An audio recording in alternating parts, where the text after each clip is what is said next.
कुरान पाक ने कहा यहूदियों पे अल्लाह ने जिल्लत मुसल्लत कर दी है, ये जलील है, इनका कोई देश नहीं।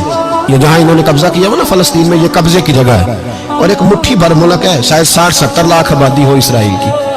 अगर अमेरिका इसकी मदद ना करे तो इसराइल कायम नहीं रह सकता। और इसके गिर्द 12-14 इस्लामी मुल्क हैं। बैतुल मुकद्दस मस्जिद अक्सा मामूली जगह नहीं। हुजूर ने फरमाया 3 सफर करो तो समझना हम इबादत कर रहे हैं। कौन कौन से? फरमाया अगर बैतुल्लाह जाओ तो इबादत समझ के जाना, मस्जिद नबी की तरफ जाओ तो इबादत है, और मस्जिद अक्सा की तरफ जाओ तो ये भी इबादत है। और फरमाया मस्जिद अक्सा में जिसने एक नमाज पढ़ी उसे 25,000 नमाजों का सवाब मिलेगा। ये वो मस्जिद है जिसके साथ मिराज शरीफ जुड़ा हुआ है। कुरान पाक ने कहा कि इस मस्जिद में सुभान अल्लाज़ी असरा बिअब्दिही लैलन मिनल मस्जिदिल हराम इलल मस्जिदिल अक्सा। मुसलमानों, कुरान कहता है कि तुम्हारे मिराज की शान रसूल पाक की मस्जिद अक्सा से जुड़ी है। जिस महबूब को रब मिराज कराए तो मस्जिद अक्सा में ला के कराए। वो जगह मामूली जगह है, वो मामूली जगह है मस्जिद अक्सा।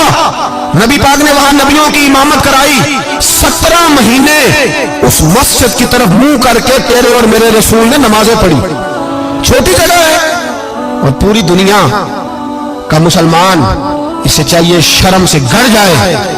एक अमेरिका का सदर बोल के कहता है कि इसराइल को इजाजत है उसे दारुल हुकूमत बनाए, और मुसलमान हुक्मरान बयान दे रहे हैं जालिमों लुटेरो, तुम अपनी अपनी सियासतें चमकाने के लिए पहले एक दूसरे को गालियां देते हो, फिर इकट्ठे बैठ जाते हो नंबरिंग करने के लिए। तुम दीन के इस मसले में सारे इकट्ठे क्यों नहीं बैठे? सारे पाकिस्तान के सियासतदानों को, उलमा और मशाइख को चाहिए था एक पेज पे इकट्ठे होते, इकट्ठे बैठ के एक बयान ही दे देते, एक बात ही कर देते। फिर मेरा सलूट है तुर्की के सदर को, फिर मेरा सलूट है तुर्की के सदर को। अजीब बात है ना कि उसके पास एटमी ताकत आपसे कमजोर है, आपकी तगड़ी है।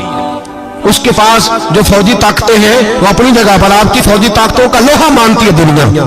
लेकिन फिर मुझे कहने दो ना, मैदान में बंदा एटमी ताकत से नहीं लड़ता, ईमान की कुव्वत से लड़ता है। तो बोल उठा है ना, क्या कर लिया उसने अपनी पार्लियामेंट से खिताब किया। उसने बहुत अरसा पहले कहा था मस्जिद अक्सा मेरी ख्वाब में आई थी और रो के कहती थी आए मुझे कोई सलाहुद्दीन अय्यूबी का मानने वाला, कोई आए मुझे बचाए। कहते मेरी ख्वाब में आई थी और रोती थी, कहती थी कोई आए।